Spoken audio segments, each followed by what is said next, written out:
Wala kaming pinag-usapan na sinasabi ko na mas corrupt ang Duterte administration kumpara sa Marcos administration.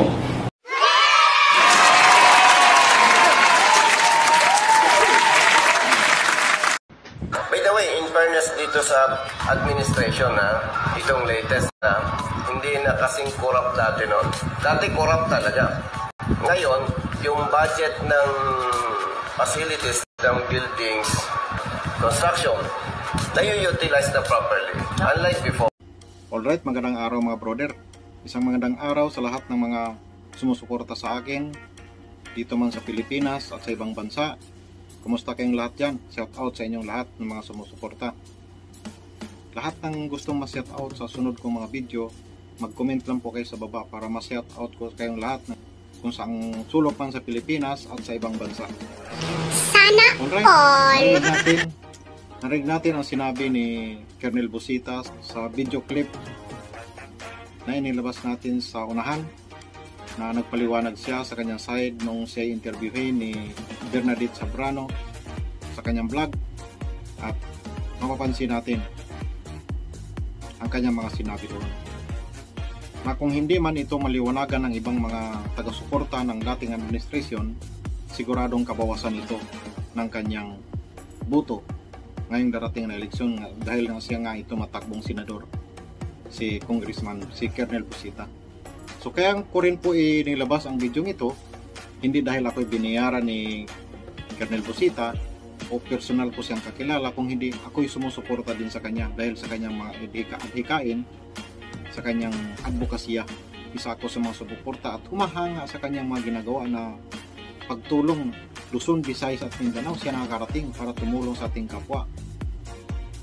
Kung ating mapapanood sa kanyang video, isa kasi ako sa mga sumusubaybay din sa kanyang mga vlog na kung saan siya nakakarating. At doon ay humanga talaga ako dahil wala siyang hininging kabayaran o kapalitan nito. In fact, siya pa ngayon nagbibigay ng panggastos ng ibang mga taong na talagang naagrabyado. Natin po mapapansin. At kung ating maalala noong mga nakaraang mga taon, nung siya ay hindi pa congressman, siya ay nakasuhan pa sa kanyang pagtulong.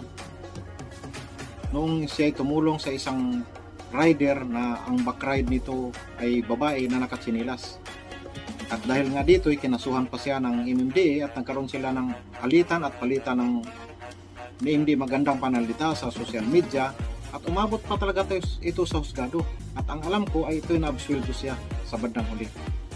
Hindi ko na nasubaybayan ang mga pangyayaring yon, pero ang alam ko siya na absueldo sa mga pangyayaring yon.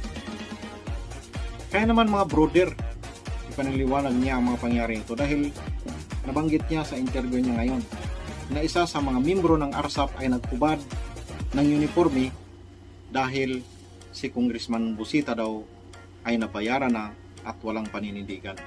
Pakinggan natin yung maiksing sinabi niya sa interview. Merong ARSAP member naghubad ng ARSAP best Napaniwala siya. Di po ba mga brother? So, dahil dito'y nais ko rin makatulong na maliwanagan din naman ng iba pang hindi pa nakaunawa sa mga bagay na ito at maitama ang mga sinasabi ni Colonel Busita. At ito'y karagdagan din naman na paliwanag at mapanood din ng ibang mga DDS supporter ng dating administration, at alam naman natin na marami pa rin taong sumusuporta sa mga Duterte. At isa na ako doon sa mga supporter. At inaamin ko rin na ako'y sumusuporta rin kay Congressman Busita sa kanyang pagtakbo ngayon bilang isang senador. At huwag nating kalimutang iboto ito, sapagkat ang taong ito ay, ayon sa napanood ko sa kanyang mga vlog, ay tumutulong siya ng walang anumang kapalit. At kung hindi niya ito maayos at hindi maliwanagan ng ibang mga DDS, talagang malaking kabawasan ito sa kanyang buto. So ito mga brother, nais kong idagdag ang video clip na ito. Medyo mahaba ito pero okay lang. Importante ako'y nakatulong kay Colonel Busita. Siya nga'y nagsasalita din sa kanyang mga vlog na kung tama ay kampi-kampi tayo. Okay? Panurin natin. ang kanyang sinabi sa interview ng ilang mga vlogger. God bless sa ating lahat mga brother. Ingat. Good afternoon, Kong Busita. Ito, kwentuhan tayo ngayon dito at ito kasama natin si Vincent Tabige. Okay. So, ito kasi yung ang daming mga issues na pinupol sa inyo. And sa akin, ang gusto ko, may mga kasama tayong mga vloggers din dito, halo-halo. Merong DDS, merong admin, merong IME, para once and for all, mga no holds barred, matanong lahat ng mga gustong itanong dito kay Colonel Busita. Meron po kayong unang salita? Ayun, ako nga pala si Vincent Tabige. Siyempre, yung una kong itatanong kay Colonel Busita, kay Congressman Busita, ay yung isa ngayon na nagbabiral sa social media, yung about sa na sabi niya na mas totoo po ba yun yung sinabi niyo na mas corrupt yung yung administrasyong Duterte kaysa sa ngayong administrasyong ni Marcos ni PBBM. May katotohanan po ba yun or gawa-gawa lamang? Makala ko nag-introduction pa lang si partner eh. Kumbaga sa gera puto ka na agad eh. Walang warning yun. Okay, brother, bago ko sagutin yung tanong ninyo, gusto ko rin i-encourage yung ating mga kababayan na nanonood ngayon na ito po ay no holds barred. Ibig sabihin, anything under the sun na gusto ninyong itanong po ninyo. At sasagutin ko ng diretso at malinaw para kayo naman ang maghusga kung totoo o hindi. At nagpapasalamat po ako kay Brother Mark at saka kay Brother Vincent at sa iba nating mga kasama. Actually, hindi ko inalam kung saan ba kayo, kung DDS ba, admin ba, o wala akong, hindi ako interesado dyan. Kasi kung kikilalanin ko pa kayo kung saan kayo, baka maka-apekto pa yan dito sa ating panayam. So, salamat. At nandito kayo ngayon. So, game na tayo. Yan na ba yung katanungan mo? Yes po. Okay. Brother Vincent, nung lumabas yung issue na yan, ako, ang kapamilya ko, mga kaibigan ko, mga kasama sa RSAP at iba pa, ay masyadong naalarma. No? Itong issue na sinasabi sabi daw ni Colonel Busita, mas corrupt ang dating administration kumpara sa ngayon. Hindi ko pwedeng pagkumparahin ang dating administration at saka yung ngayon. Dahil ako bilang pulis, mabigat yon pagka nag-akusa ka. Baka kumprontahin ako, hindi ko kayang panindigan. Okay. Saan po ba nagmula yan? Yan, alive and willing siguro si Miss Bernadette Sembrano. Nagsimula yan, Brother Vincent, nung in-interview ko ni Bernadette Sembrano. Bagong upo pa lang akong congressman noon. At hindi naman ako pwedeng magsinungaling sa inyo at sa mga kababayan natin dahil nandyan yung video eh. Pero ikwento ko lang para ma-analyze ninyo kung ito ba ay totoo o hindi. May video kami ni Miss Bernadette Sembrano. In-interview niya ako. Ang parte na naging usapan namin, uulitin ko lang, hindi lang eksakto. Dati akong engineer ng Philippine National Police. Naging opisyal ako ng PNP dahil ako professional civil engineer. Na sabi ko doon, dati akong engineer ng Region 3, Region 4A, and NCR, malalaking regions sa PNP. At noong panahon yon, kaya ko naman tayuan at totoo, talagang stress na stress ako. May pondo, may projects, parang kulang na lang ibulsa lahat. No? Talagang sabi na diretsa na lang tayo. Grabe ang nakawan. Ako natatakot kasi nakapagtapos ako ng pag-aaral. By the way, siyam kami. No? Puso ko, ang parents ko, farmers, magsasaka. Matalang ang walang putik. No? Natatakot ako na baka sumabit ako sa kaso. Kaya, kinausap ko no, si General Bertus Hill, siya ang director ng personnel ng PNP, na tulungan niya akong mag-transfer. Ayaw ko na sa engineering service. Ang sabi niya, magbigay ka ng isang dahilan para tulungan kita. Kasi naging official ka sa PNP bilang engineer. Sabi ko, sir, hindi ko na kaya ang korupsyon. Kung hindi mo ako tutulungan, magre-resign na lang ako sa PNP. To cut the story short, tinulungan niya ako. Ang pinuntahan kong assignment, Highway Patrol Group. At nung time na yon, isa ako sa malapit sa dating Chief PNP kay General Calderon. On the record. At siyempre, malapit ako sa kanya. Nag-approach ako sa kanya. Sabi ko, sir, gusto kong lumipat sa PNP Highway Patrol Group. Ang sagot niya, siguro sa dami ng problema niya at bilang Chief PNP, sabi niya, bahala ka. In other words, binigyan niya ako ng discretion. Dahil naman tayo yung mabait na opisyal, maraming tumulong sa atin. Nakalipat ako sa PNP Highway Patrol Group. Naikwento ko yan kay Miss Bernadette Zambrano. Sabi niya, korupsyon ang pinag-uusapan. Bakit doon ka sa HPG pumunta? Sabi ko, public service. Kasi, bata pa akong sundalo, bata pa akong pulis, puro katiwalian ang nadidinig ko sa kalsada. Tinanong niya ako, what year? What year? Sabi niya. Sabi ko, when was that? Sabi niya. Sabi ko, 2006. So, very clear, ang pinag-uusapan namin, grabe ang korupsyon noong ako ay nasa engineering service. So, 2006 pa pala yun? Before. Yung Kasi- konteksto nung pinag-uusapan. Kasi transfer ako ng PNP Highway Patrol Group 2006 Tapos, binanggit ko pa doon sa aming pag-uusap, grabe talaga ang korupsyon noong mga Nakaraan dating pa, administrations. Okay. That, very clear Tapos sabi ko, in fairness sa latest administration, hindi katulad noong mga nagdaang administration. So, kongresista na ako dyan Apo. So, kung kongresista ako, ay pagpalagay ngayon ang interview, sino ang current administration? BBM. Sinong latest? Duterte administration. Sabi ko, in fairness, sa dating administration, latest. So, ang latest, Duterte administration. In fairness, sa latest administration, hindi katulad noon. Kasi bago pa lang kasi kayo nun Oo.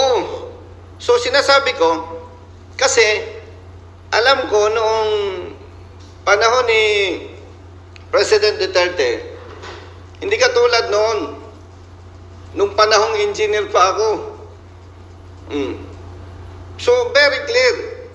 Wala kaming pinag-usapan na sinasabi ko na mas corrupt ang Duterte administration kumpara sa Marcos administration.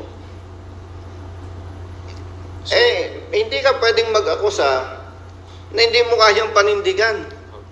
Kasi wala naman akong naging position noong Duterte administration na para sabihin ko na may problema sabi natin mas corrupt. Take note, brother, pulis ako. Maingat ako. Hindi ako pwedeng magsalita against you or against him na pag kinumpronta ako, hindi ko kayang sagutin. So, very clear. Hindi ko pinagkumpara ang Duterte and Marcos administration. At ako'y nalulungkot sapagkat dahil sa issue na yan, ang daming batiko sa akin. Ako daw ay mukhang nabayaran, mukhang nasuluhulan, nabili daw ako. Ako daw akala nila may prinsipyo ako. So, para banggitin ko sa inyo, wala akong sinabi o pinagkumpara ang Duterte administration versus Marcos administration. Ayun, maliwanag na. At least maliwanag na ngayon sa viewers tsaka sa mga DDS na nanonood lalo kay Congressman Busita. So, ayun po. So, Pero tanongin ko kayo, Kong, anong opinion nyo, anong pakiramdam nyo dun sa nagiging awayan ngayon ng Duterte at Marcos? Kasi doon naman nanggagaling yung mga ano eh. Ano Alam- ba ang tingin yes. nyo nangyayari? Anong ano nyo, personal nyo? Ako, personal ko, nalulungkot ako kasi may mga... Ako kasi, kaya ako nakapagsalita ng ganito, naranasan ko eh. No? Nalulungkot ako kasi may mga kababayan tayo na madaling lokohin. Yung parabang pag mag-fabricate ako ng issue against dito, ang mindset na parang totoo na agad. Ayaw magsuri. Dapat sana magsuri. Kasi katulad nito, hindi naman ako nandito para, sabi nga nung nag-post ako, no? At naglabas ako ng video, yung usapan namin ni Miss Bernadette Sembrano. Alam mo ba sabi nung iba? Kumambyo daw ako. Wala akong kinambyo doon. No, wala akong kinambyo doon. Sinasabi ko lang yung totoo. And I think 2 days ago, kausap ko si Miss Bernadette Sembrano. Nagre-request nga ako sa kanya kung pwede. Samahan niya ako eh. Para i-affirm niya sa taong bayan na wala kaming pinag-usapan ganun. Eh siyempre, in fairness naman kay Miss Bernadette Sembrano, nasa ilalim siya ng ano tawag dito, yung anong station yon? ABS-CBN. Eh hindi naman siya pwedeng basta mag-okay sa akin kasi may isyong politika ngayon eh. Kaya naintindihan ko naman siya. But doon sa iba, kung may chance kayo, itanong nyo kay Miss Bernadette Sembrano kung meron ba kaming napag-usapan nga pinagkukumpara ko yung ano. Pero hindi talaga pwede. Kasi another thing, paano ko pagkukumparahin ang Duterte administration and Marcos administration? Wala akong naging position no na sabi mong magkakapera or may projects. Wala. Secondly, bago pa lang kaming nakakaupo nun eh. Parang wala pang, I do not know kung ilang months pa lang eh. Paano mo pagkukumparahin yun? Siguro, wala eh, baseless eh. Tsaka bati pa sila nun. Apo. Isa. Oo. Magkakampi pa sila. Yun. yung video kasi, cut kasi. Oo, Cut, inato. pinalabas. Yes. Kaya, Alam mo, nakakalungkot sa iba nating mga kababayan. Alam mo, sana yung iba magbago na, no? Pati pamilya ko, mga kaibigan ko, merong RSOP member naghubad ng RSOP best eh. Napaniwala siya. Ang ginawa kasi, partner, kinat yung video. Displays po. Alam mo, kung totoo yung panalangin at nakakamatay, baka tinamaan na ng kulog yung gumawa nun. Oo. Kaya lang, nandyan na eh. By the way, paglilinaw sa inyo, hindi kaya ako nag-explain dahil sensitive ako. Nag-explain ako base sa totoo. Kaya nga, sabi ko kay partner, ayaw kong mag-text sa'yo. Patungkol dyan, gusto ko face-to-face tayo. Kasi ang taong bayan, matalino yan eh. Makikita niyan, partner, kung nagsisinungaling ka o binubola mo ba yung karap mo. Nandyan yung video, nandyan pa rin. At nandyan si Miss Bernadette Sembrano. Anytime kung mamarapatin niya, pwede nyo itanong kung napag-usapan. But definitely, walang comparison. By the way, salamat sa comment mo, partner, na nung panahong yung pala na ako in-interview, ay maganda pa ang relasyon nila. No? Kaya hindi pwedeng meron akong pinapanigan doon. Ma'am, may tanong po ako. Sa tingin nyo, bakit po kaya itong lumang video na to, ngayon po pinalalabas? Ano po kaya tingin nyo ang motibo nung mga nagpapalabas nito? Sasagutin kita, hindi base sa opinion ko. Base sa opinion ng iba. Na ginigiba daw ako. Kasi pag titingnan mo ang survey, hindi man ako, kumbaga sa estudyante, hindi naman ako kulelat, pero kumbaga sa estudyante ay medyo umaangat. Kaya sabi nila, may usapang politika ito. At ito, lumabas ito sa supporters ni Senator De La Rosa. Oo. Page, no? Doon sa isang page. At saka doon Paolo sa... Duterte supporters.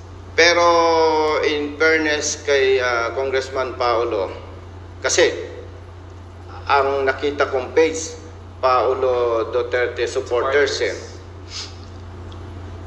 Pwedeng hindi na pag-aralan ng supporter niya nag-post. Yes. Kasi bakit? Kung supporter ka ni Kong Paulo Duterte at nasuri mo, na hindi ko sinabi mo yun, hindi mo ipopost yun eh.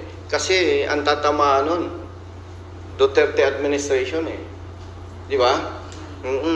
Kaya ako, yes, kaya ako naniniwala do sa supporters ni Congressman Paulo. Baka nadala lang.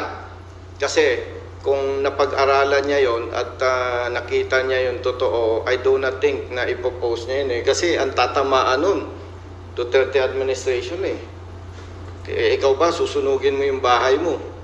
Kaya ang tingin ko doon, hindi lang nabantayan ng admin ng Duterte supporters. But aside from that, nakita ko to doon sa supporters ni Senator De La Rosa. At hopefully, hindi niya alam to, pero kung alam niya, ay maganda na malinawan niya. At ako naman, willing akong humarap sa supporters ni Congressman Paulo Duterte and Senator De La Rosa supporters para magkalinawan.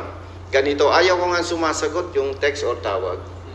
Baka mamaya maputol na naman yung conversation, madisgrasya na naman ako. No?